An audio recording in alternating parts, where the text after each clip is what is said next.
It is observed that for gardening, mostly soil, and for hydroponics, only coconut is used as a media. By using only soil and due to its compactness, roots do not get enough oxygen due to poor air circulation.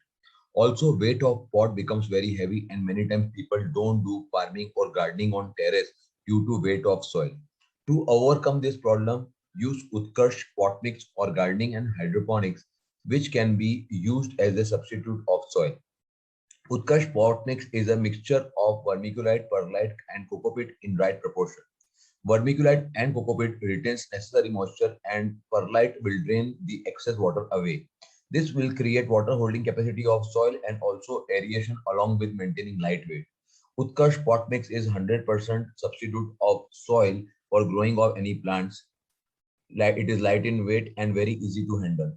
When planting new plants, first fill pot with pot mix. After planting the plant, give full water.